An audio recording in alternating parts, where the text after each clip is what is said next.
Hello, my dear students. Welcome all of you on the digital dedicated YouTube channel. Here is your Vinay sir. Today I am going to discuss the special topic that is very much important for your examination. And do you friends, अभी exam का season चल रहा है, आप लोग सब लोग तैयारी में लगे हुए होंगे और लगना भी चाहिए क्योंकि सबकी चाहत है बेहतर करने की, आपकी भी चाहत है बेहतर करने की। तो बस हम लोग मिल कर के बेहतर कर ही डालते हैं और इस कॉन्सेप्ट को आगे बढ़ाते हुए हम लोगों ने एक इम्पॉर्टेंट टॉपिक को आज डिस्कशन दे देते हैं और डिस्कशन के दौरान में हमारी एक अप्रोच होगी कि शॉर्ट क्वेश्चंस है बट इससे रिलेटेड कॉन्सेप्ट को हम आपको देते जा रहे हैं ताकि आपका जो शॉर्ट क्वेश्चंस ऑब्जेक्टिव के अलावा जो शॉर्ट क्वेश्चन होते हैं और थोड़ा उससे बड़े क्वेश्चंस उसकी भी आप लोग अगर सब्जेक्टिव में आए तो आप लिख पाएंगे।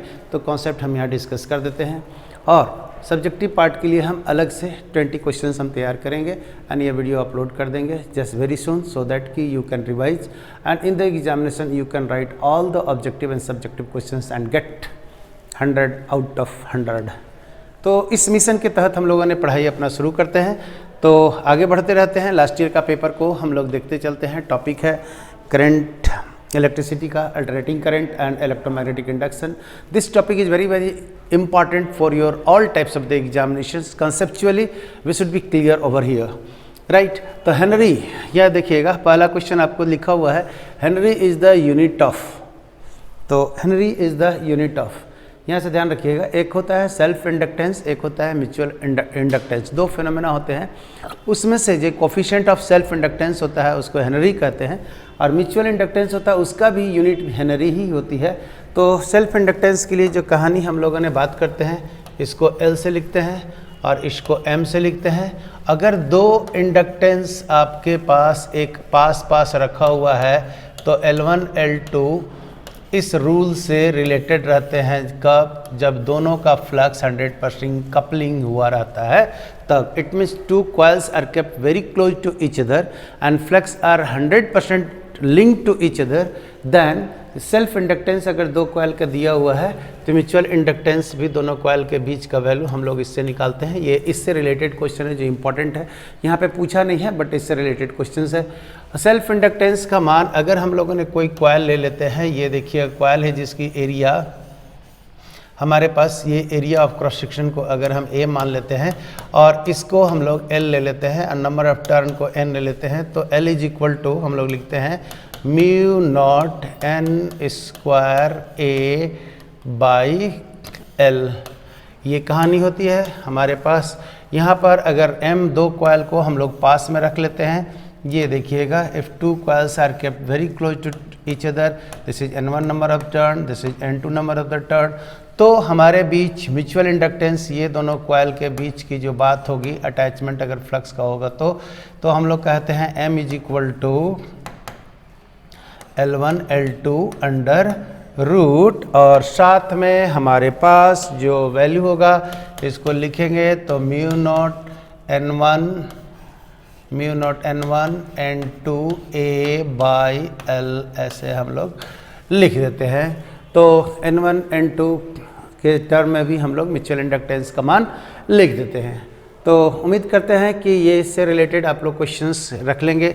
अगर दो कॉइल बहुत दूर रख दिया जाएगा, एक का फ्लक्स दूसरे से अटैच नहीं होगा तो कोई म्यूचुअल कंसेप्ट नहीं होंगे। अगर टू कॉइल्स है जिसमें से कि दोनों में से करंट फ्लो कर रहे हैं और दोनों को पास रखें तो एक का फ्लक्स दूसरे के साथ, दूसरा का फ्लक्स पहले के साथ होगा और फ्लक्स चेंज के कारण इंड्यूस्ड ईएमएफ इस तरह से सेटअप होगा कि फ्लो करते हुए करंट को अपोज करेगा। तो हम लोग यहाँ म्यूचुअल का कंसेप्ट ये ले लेते हैं। अब आगे आइए, जो हम लोगों ने जो बात करेंगे उसको देखिएगा। If phi is the phase difference between alternating current and EMF then value of power factor is. Okay, AC current में करंट एंड वोल्टेज साथ चल भी सकते हैं, साथ नहीं भी चल सकते हैं। ये डिपेंड करता है कि आपका इलेक्ट्रिकल कंपोनेंट क्या है। तो समझ रहे हैं ना, एसी करंट जो कैटवा करके चलते रहता है और डीसी करंट जो सीधे चलता है, मतलब अल्टरनेटिंग करंट का मान टाइम के साथ उसका मैग्नीट्यूड चेंज होते रहता है, राइट, जिसको हम लोग कहते हैं कैटवा, कभी पॉजिटिव कभी निगेटिव, कभी पॉजिटिव कभी निगेटिव। तो उसका मैग्नीट्यूड टाइम के साथ चेंज करता है। तो पर सेकेंड जो हमारे पास बात करते हैं तो उसमें करंट एंड वोल्टेज, अगर रेसिस्टिव सर्किट है, प्योर रेसिस्टेंस है, तो उसमें current and voltage same phase में होते हैं। अगर आपके पास इंडक्टर और कैपेसिटर है तो उसमें करंट और वोल्टेज 90 का फेज डिफरेंस होता है। और ये मिलाकर के कह देंगे अगर कोई सर्किट है जिसमें कि एल भी हो सकता है, सी भी हो सकता है, आर हो सकता है, या तीनों मिलाकर के हो सकते हैं, तो एक फेज का डिफरेंस करंट एंड वोल्टेज में पैदा हो जाता है, उसी को हम लोग कहते हैं power factor. And this power factor is what is this, ये हम लोग cos फाई कहते हैं। एंड पावर एवरेज का फार्मूला आप लोग अगर लिखना रहेगा तो power average equal to V naught I naught cos of phi divided by 2, या इसी को हम लोग रख देते हैं V naught by root two I naught by root two, and this is equal to this is cos phi. इसी को हम लोग लिख देते हैं V R M S I R M S, and this is cos phi, and this is called power factor. AC current के लिए आप लोग यूज कर दीजिएगा। फाई का मान 0 होगा जब प्योर रेसिस्टिव होगा। फिर से हम यहाँ लिख देते हैं, आपको आंसर अगर लिखना रहे तो बड़ी आराम से लिख लीजिएगा।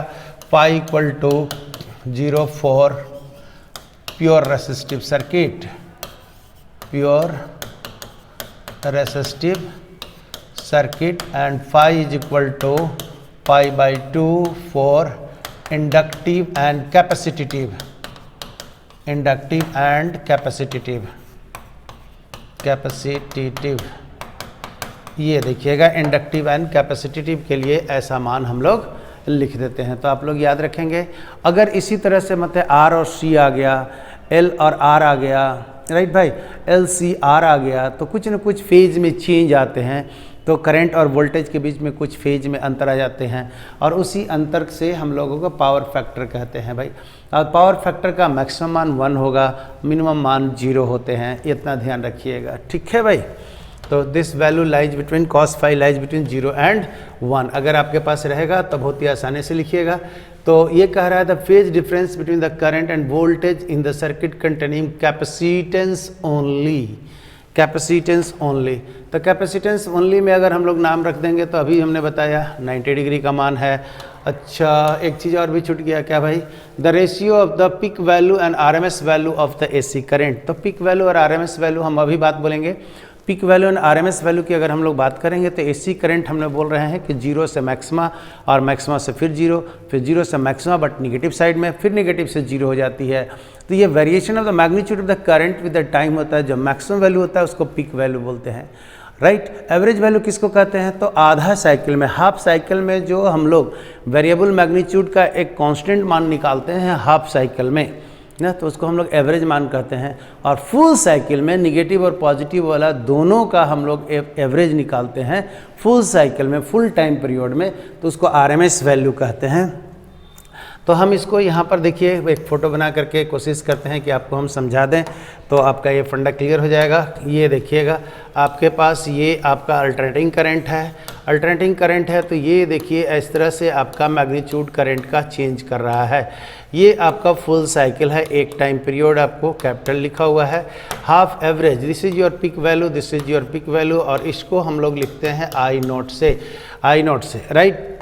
अगर हम लोग इसी को बात यहाँ से कह देंगे, आई एवरेज मान निकालेंगे, तो आई एवरेज आपके पास वैल्यू ये आएगा I average, and I average का मान हम लोग लिखते हैं 2I0 बाई पाई, याद रखिएगा 0.63। और आरएमएस वैल्यू अगर निकालना पड़ेगा फुल साइकिल में, तो हम लोग यहाँ वाला, यहाँ वाला, यहाँ वाला को भी पहले स्क्वायर करके हम लोग प्लस कर लेंगे, और उसके बाद हम लोगों ने एवरेज मान निकालेंगे और उसका अंडर रूट कर लेंगे। तो इस तरह से हम लोग को वैल्यू आई आरएमएस का जो मान आएगा, I R M S is equal to I naught by root 2। ये देखिएगा, कॉन्सेप्ट को समझिए। आई नॉट बाई रूट 2, तो हमारे पास ये कहा हुआ आई आर एम एस और ratio of the peak value I0 by I R M S, ये मान को आपसे पूछा हुआ है। तो I0 by I R M S का मान आपका वैल्यू रूट 2 होगा, और हम लोग ये सब जानते हैं root 2 I peak value is greater than I R M S value is greater than I average value. याद रखिए इस चीज़ को, पिक वैल्यू का हम सब का मान लिखते रहे हैं, और इसको मान को याद रखिएगा, एकदम श्योर शॉर्ट याद रखना है।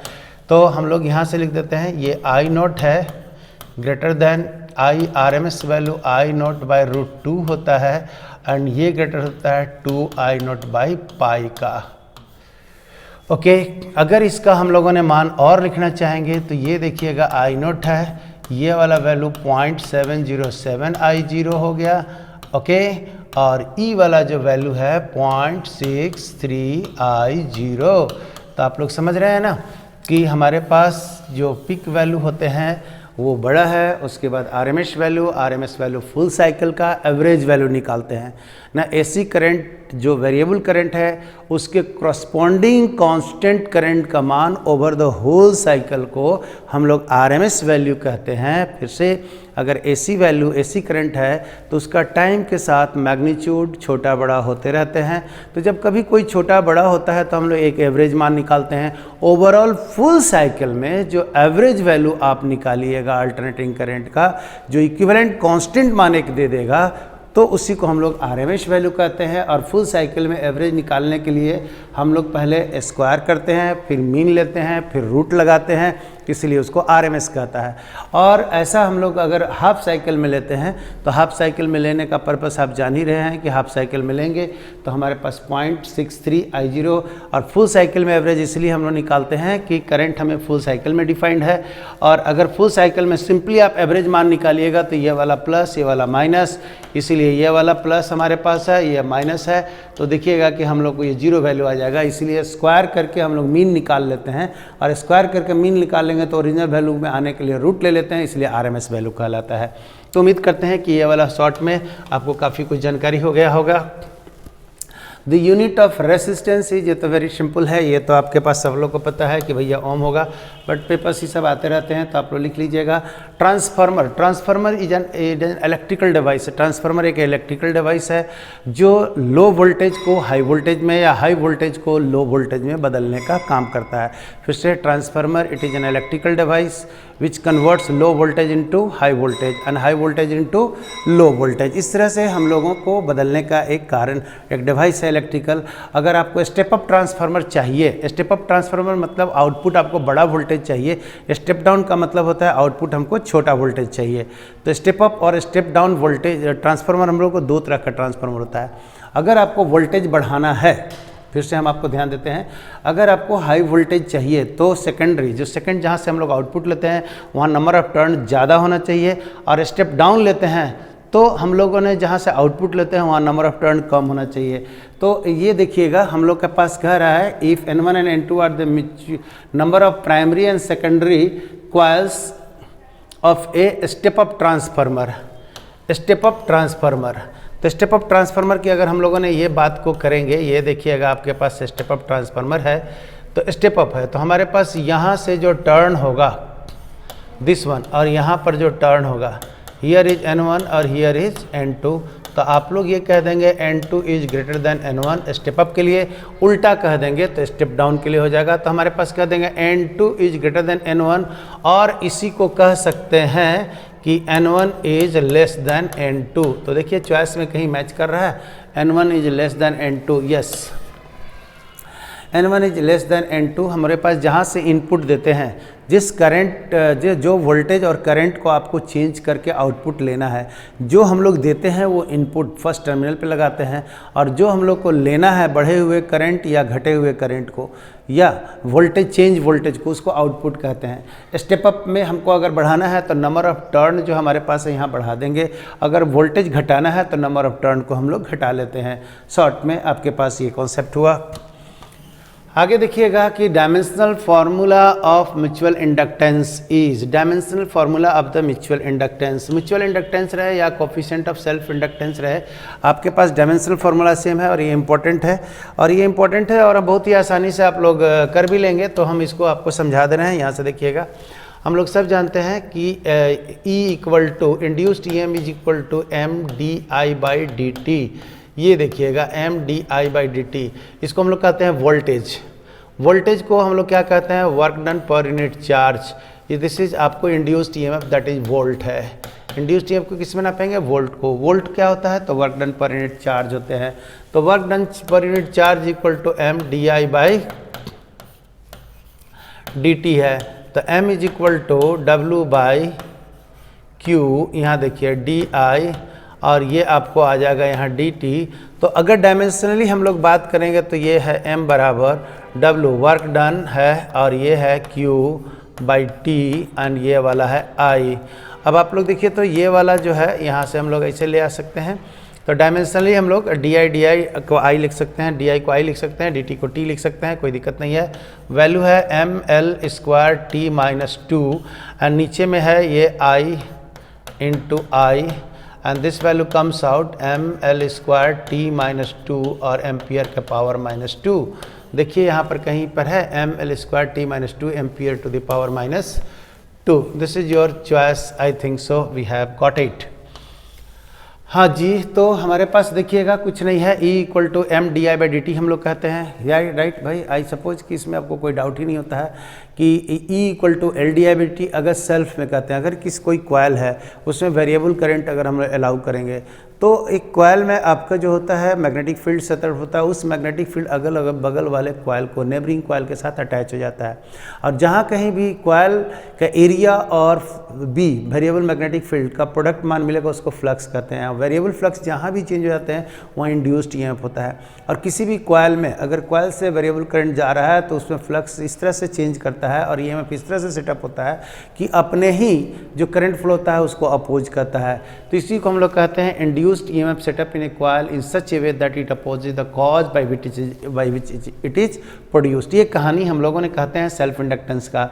और दो कॉइल को साथ में रख देते हैं तो एक कॉइल में फ्लक्स अगर चेंज होता है तो दूसरा में भी हम लोग को इंड्यूस्ड ईएमएफ हो जाती है, उसका मान हम लोग म्यूचुअल कह देते हैं। तो फार्मूला हम लोग अगर सेल्फ के लिए लेके बनाते तो E equal to L D I by D T कहते हैं, और M से म्यूचुअल से लेके चले हैं तो W by Q equal to W by Q इसलिए कहते हैं कि वोल्टेज इंड्यूस्ड ईएमएफ को हम लोग वोल्ट कहते हैं। वोल्ट कहते हैं nothing else work done per unit charge होते हैं। तो work done per unit charge में आप ये देखिएगा DI को नीचे ले आए, TT को उधर ले गए। DT रहे चाहे T रहे, दोनों का डायमेंशन क्या होगा, T ही होगा। DI रहे चाहे I रहे, डायमेंशन क्या होगा, I ही होगा। सबको सजा दिया, then we have got the value. तो अब हमारे पास ये आपका दूसरा वाला क्वेश्चन होगा, इन LCR circuit the voltage across each component of LCR is 50 volt, then voltage across the combination LC combination will be। तो भाई मोरे ये देखिएगा वोल्टेज जोड़ने का तरीका ये होता है। आप लोग को हम यहाँ सर्किट खींच देते हैं और इसको याद कर लीजिएगा आपको। This is VR, this is VL and this is VC। ध्यान रखिएगा वोल्टेज जो हम लोग डायरेक्ट एसी करंट डायरेक्ट जो डीसी सर्किट में हम लोगों ने जोड़ देते थे कंपोनेंट को, अब वैसे नहीं जोड़ेंगे। यहाँ पर वोल्टेज फेजर डायग्राम से ग्राफ से हम लोग जोड़ते हैं। तो ध्यान दीजिएगा ये वाला निगेटिव और ये वाला पॉजिटिव और ये वाला जीरो है। तो वोल्टेज एलसी में कह रहा है ये 50 प्लस वोल्ट है, तो नीचे वाला को -50 वोल्ट कहिएगा।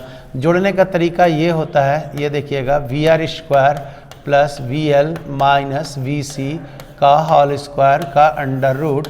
This is the formula to write the resultant voltage if the three components are available. फिर से ध्यान से बोलिएगा, रिजल्टेंट कंपोनेंट अगर आपके पास है तो इस तरह से लिखने के तौर तरीके हैं। करेक्ट है भाई? तो हमारे पास कोई दिक्कत ही नहीं है। हम लोग ये कह देंगे कि सिर्फ वोल्टेज VC के कंपोनेंट LC के कंपोनेंट में पूछा हुआ है।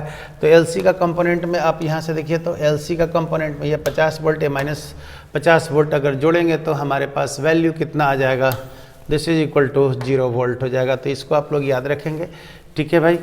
इसको आप लोग याद रखेंगे तो बहुत ही काम आएगा ना। इसी से हम लोग को फेजर डायग्राम है voltage across the resistance, voltage across the capacitance. Sorry ये आपका की है, ये देखिएगा आपके पास ये यहाँ पर कौन सा चीज़ है भाई, हाँ ये आपका VC है, ये वाला VC वोल्टेज है, ये वाला VR वोल्टेज है और ये वाला आपको VL वोल्टेज है। इस तरह से हम लोग एडिशन करते रहते हैं। तो हम लोग सिर्फ LC कंपोनेंट पूछा हुआ है तो प्लस और माइनस आपको इतना समझना है कि जो हमारे पास अगर हाई वोल्टेज इंडक्टर में है तो कैपेसिटर में 0 होगा, 0 अगर हाई वोल्टेज कैपेसिटर में है तो इंडक्टर में लो मान मिलेगा आपको, ऐसे समझना है। आगे देखिए हमारे पास यहाँ से होता है in series LCR circuit 8 ohm, C का मान 0.5 माइक्रोफैराड, R का मान 100।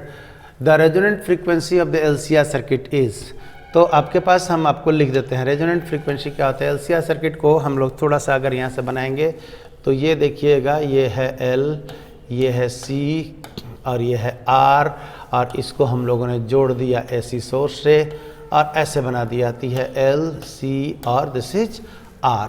ध्यान रखिएगा। राइट, रेजोनेंट फ्रीक्वेंसी की बात कर देता है तो रेजोनेंट फ्रीक्वेंसी में हम लोग का जो वैल्यू हो जाते हैं रिएक्टेंस, ये देखिएगा रिएक्टेंस और L और C के क्रॉस बराबर हो जाते हैं। इससे रेजोनेटिंग फ्रीक्वेंसी का मान हम लोग को मिलता है 1/2 पाई LC का अंडर रूट, और इस समय में ये और इसका रिएक्टेंस वैल्यू शून्य हो जाता है तो पावर का फ्लो रेजोनेंट कंडीशन में LCR सर्किट में मैक्सिमम होता है, और उस समय पावर का फ्लो में सिर्फ जो रेसिस्टेंस का काम करता है वो प्योर रेसिस्टिव सर्किट की तरह बिहेव करता है। फिर से अगर LCR सर्किट रेजोनेटिंग कंडीशन में है तो L और C का जो रिएक्टेंस वैल्यू दैट इज हम लोग कहेंगे opposing nature of the current का मान कैंसिल कर जाते हैं। उस समय ओनली सर्किट में रेसिस्टेंस काम करता है, मतलब इफेक्टिव रेसिस्टेंस का मान अगर हम लोग पूरे सर्किट LCR सर्किट में बोलेंगे तो कम हो जाता है, क्योंकि सिर्फ एंड सिर्फ रेसिस्टेंस का इफेक्ट आता है, इसलिए पावर आपका सर्किट में मैक्सिमम फ्लो करेगा ना। तो रेजोनेटिंग सर्किट में हम लोग कहते हैं कि LCR are connected in series and there that circuit is in resonance condition, it means maximum power is flowing in the circuit. And at that times अगर हम लोग XL बराबर XC करते हैं, ये देखिए XL is equal to XC, XL का मान हम लोग कहते हैं ओमेगा L और XC का मान कहते हैं ओमेगा C। इस कंडीशन से हम लोग बात करेंगे तो ये वाला आपका रिजल्ट आएगा, और इस रिजल्ट में अगर आप लोग फार्मूला में डाल देंगे तो आप N इज इक्वल टू, ये देखिएगा 1/2 पाई, L का मान कितना है भैया 8 गुने 0.5 गुने 10⁻⁻⁶, ऐसे कट कर दीजिएगा तो n का मान आपके पास ये देखिएगा 1/2 पाई तो है, ये है, यहाँ से कीजिएगा तो ये 4 आएगा, 4 का अंडर रूट 2 आया, और 10⁻⁻⁶ नीचे में, तो आपको रूट लेने 10⁻⁻³ यहाँ आएगा, तो ऊपर में होगा 1000। तो ये अगर हम लोग काट देंगे इससे तो हमारे पास आ जाएगा 250/पाई मान आ गया। This is your result, check कीजिएगा। तो आपका ऑब्जेक्टिव क्वेश्चंस है और फार्मूला बेस्ड क्वेश्चंस है। आई थिंक सो कि will get very easy, and आप लोग सब पढ़े हुए होंगे और इसमें दिक्कत भी नहीं है ना, कि ऐसी करंट है और बहुत ही आसानी से आप लोग पढ़ रहे होंगे। The phase difference between the current and the voltage in and AC circuit containing resistance only is, अभी तुरंत बताए थे कि रेसिस्टेंस में करंट एंड वोल्टेज में फेज डिफरेंस 0 होते हैं, यहाँ पर मैक्सिमम पावर लॉस होता है, बट कैपेसिटर और इंडक्टर में फेज डिफरेंस 90 होते हैं, इसीलिए power loss in the reactance and capacitance शून्य होता है, क्योंकि फेज का मान 0 होते हैं, मतलब करंट और वोल्टेज एक साथ नहीं चलते हैं, 90 डिग्री के फेज के अंतर में चलते हैं। राइट, तो हम लोग को प्योर रेसिस्टिव सर्किट पूछा हुआ है, इसीलिए हम लोग इसका मान को कह देंगे 0। पावर फैक्टर अगर आपसे पूछेगा तो cos 0 का मान सबसे 1 होता है, तो प्योर रेसिस्टिव सर्किट का पावर फैक्टर हमारे पास 1 होता है। Power factor of the inductor पूछेगा तो 0, क्योंकि फेज का मान 90 डिग्री होते हैं, power factor of the inductor हो गया 0, तो power factor of the capacitor भी 0 हो जाते हैं। मतलब इस सर्किट के थ्रू अगर L से और C से कोई भी करंट सर्टेन वोल्टेज से जा रहा है तो दोनों में फेज डिफरेंस 90 डिग्री होती है, इसमें वोल्टेज पैदा होगा बट कोई पावर का लॉस नहीं होता है। तो इंडक्टर कैपेसिटर की यही ब्यूटी है कि we can generate the certain voltage without loss of power, but in the resistance we can develop the voltage with loss of power, ये सब अंतर आ जाती है। तो उम्मीद करते हैं कि आप लोग समझ गए होंगे। Wheatstone bridge, why Wheatstone bridge more accurate then, ये जानते हैं कि नल मेथड पे काम करता है, ठीक है भाई। इसमें 4 रेसिस्टेंस होते हैं, किरचॉफ लॉ पे भी आधारित है, ओम्स लॉ पे डायरेक्ट हम लोग नहीं काम करते हैं, तो ये 0 लॉ पर आधारित करता है, क्योंकि हम लोग इस तरह से रेसिस्टेंस को चारों आर्म्स में लगाते हैं, चारों आर्म्स में इस तरह से हम लोग रेसिस्टेंस को चेक एंड बैलेंस करके लगाते हैं कि गैल्वेनोमीटर के थ्रू जो करंट पास होगा वो हम लोग को 0 पास होगा। ये देखिए, ये गैल्वेनोमीटर होता है और यहाँ से इस तरह से हम लोगों ने डिजाइन किए रहते हैं। तो this is R1 and this is R2 and this is R3 and this is R4। Unknown resistance किसी एक आर्म्स में हम लोग लगा देते हैं। इस अननोन रेसिस्टेंस को हम लोग इस तरह से एडजस्ट करते हैं कि गैल्वेनोमीटर में IG का मान क्या हो जाए, 0 हो जाए। तो हम लोग कहते हैं R1/R2 is equal to R3/R4। R4। इसमें एक अगर अननोन है तो बाकी सब नोन रहता है और हम लोग बहुत ही आसानी से इसको निकाल लेते हैं। Okay, drift velocity Vd varies with the intensity of electric field as per the relation. ध्यान रखिएगा, ड्रिफ्ट वेलोसिटी की अगर हम लोग बात करेंगे तो drift velocity it is the average velocity with which electron drift और move inside the conducting wire. Conducting wire के अंदर एक सर्टेन छोटा सा वेलोसिटी, बहुत कम वेलोसिटी से इलेक्ट्रॉन जो इफेक्टिवली खसकता है उसी को हम लोग ड्रिफ्ट वेलोसिटी कहते हैं और ये 10⁻⁴ मीटर पर सेकेंड में बहुत ही कम होता है। तो it is the average velocity with which electron drift और मूव्स इन ए कंडक्टर, इसी को हम लोग कहते हैं drift velocity.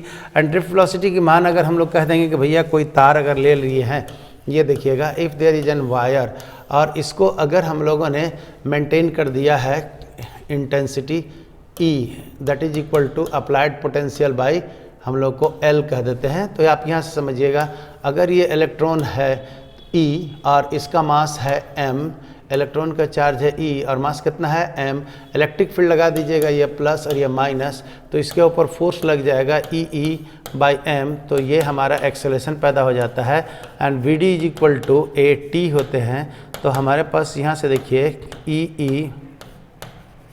E/m this is equal to Vd या Vd is directly proportional to E। हमारे पास बाकी सब कांस्टेंट हो जाएंगे, तो Vd is directly proportional to E। It is the average velocity with which electron drift inside a conducting wire. ये average velocity है जिससे कि इलेक्ट्रॉन वायर के अंदर में ड्रिफ्ट करता है, खिसकता है, उसी को हम लोग ड्रिफ्ट वेलोसिटी कहते हैं। अब आपके पास यहाँ से क्वेश्चन लॉन्ग में आएगा कि derive the Ohm's law V equal to IR with the help of the drift velocity. तो हम अगला वाला जो क्लास में है लॉन्ग क्वेश्चन का जो शुरुआत कर रहे हैं उसमें short calculation and important steps हम सारा लिखते चले जाएंगे। पहले एक राउंड इसको रिविजन कर लें, उसके बाद दूसरे राउंड में हम लोग थोड़ा सा बड़े वाले लेंगे और थोड़ा सा लंबा ऑब्जेक्टिव जो न्यूमेरिकल्स पार्ट होते हैं वो हम लोग लेंगे अलग से। पूरे 2-3 लेक्चर में पूरा न्यूमेरिकल्स हम ले लेंगे, राइट। फिर हम लोग लॉन्ग क्वेश्चन कर लेंगे।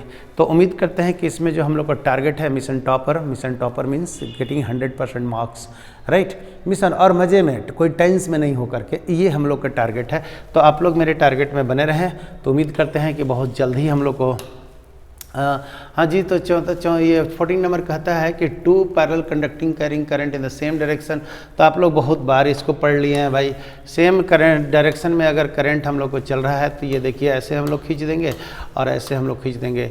सब बताएं कि सेम डायरेक्शन में है तो ऐसे हम लोग पकड़ लेते हैं थंब को इधर, तो यहाँ पर आपके पास डायरेक्शन हो जाएगा दिस वे, और इसको अगर हम लोग ऐसे पकड़ेंगे तो ये पॉइंट बाहर की ओर आएगा, तो मैग्नेटिक फील्ड यहाँ पर दिस वे। और अगर हम लोग इस तरह से देखिए मैग्नेटिक फील्ड ऐसे रखेंगे हाँ, तो ये फोर्स इधर, और यहाँ पर रखेंगे तो फोर्स इधर। मतलब दोनों लोग हम लोग क्या करते हैं, अट्रैक्ट ईच अदर, दोनों लोग अट्रैक्ट कर देंगे तार को। अगर तार ढीला रहता तो स्ट्रक्चर इस टाइप का बन जाता। If wire is loosely fixed between the two rigid support and current allowed to pass through them in the same direction, then they will attract। फिर से अगर दो तार पैरेलल रखा हुआ है और लूजली दो रिजिड सपोर्ट के बीच फिक्स है और सेम डायरेक्शन में अगर करंट को अलाउ कर दीजिएगा तो दोनों अट्रैक्ट करेगा। अट्रैक्ट करने पे इस तरह से स्ट्रक्चर बन जाते हैं। तो according two ampere circuit law सब लोग जानते हैं B.dl is equal to μ0I। ये वाला क्वेश्चन पूछता है B.dl इक्वल टू μ0I, मतलब line integral along the close loop is equal to μ0 times the total current passing through the line integral of the close loop. Close loop के along में line integral अगर आप लेंगे तो उस line integral के along जो क्लोज लूप है जितना टोटल करंट जाएगा सबका अलजेब्राइक सम में μ0 से मल्टीप्लाई कर दीजिएगा तो ये वैल्यू बराबर होगा। तो B.dl इक्वल टू μ0I, और डॉट प्रोडक्ट है इसलिए स्केलर क्वांटिटी है, स्केलर वैल्यू है। तो एग्जैक्ट वैल्यू हमारे पास अगर लिखना यहाँ चाहेंगे तो दिस इज सिग्मा हम लोग लिख देते हैं। आप लोग ये समझिएगा कि this is the current carrying wire, और यहाँ पर अगर आप लोग मैग्नेटिक फील्ड निकाल रहे हैं तो ये आपका मैग्नेटिक लाइन्स का होगा। तो लाइन इंटीग्रल हम लोग यहाँ पे कह देते हैं। देखिए लाइन, अगर करंट ऐसा है तो मैग्नेटिक लाइंस का ऐसा होगा, तो along the magnetic lines, magnetic lines close होते हैं। तो ये देखिएगा B डॉट छोटा सा पार्ट हम लोगों ने लिए हुए हैं and this is the total current. तो ये हम लोग कह देते हैं B.dl integral over the whole magnetic close loop magnetic lines, this is equal to μ0 times the total current passing through this. तो दिस इज द वे तो already हम लोग लेंज लॉ से आधारित एसी करंट्स पर बेस्ड जितने भी question थे we have discuss it, so just fastly you cover it and after that यहाँ पर थोड़ी सी बड़े न्यूमेरिकल्स एंड थोड़ा सा लंबा वाला जो क्वेश्चंस होंगे यहाँ से कि how to derive the value of the mutual inductance, right, ये क्वेश्चन हो सकता है। या आपके पास हाफ LI² किसे आते हैं शॉर्ट क्वेश्चन के लिए। फिर एसी करंट से आपके पास right the average value of the current, mean value of the current, ये आपके पास रह सकते हैं। या फिर resonating condition of the AC current को ड्राइव करना रहेंगे या ट्रांसफार्मर रहेंगे। तो हम इसका वीडियो अलग से बनाते हैं। वॉच दिस वंस, पढ़ें इसको, ग्रुप में पढ़ें और इसको शेयर करें। और हम कहते हैं ना ज्ञान बांटें और खुशियाँ बांटें, तो आप लोग इसी जुबान। Thank you for watching this video. Okay fine.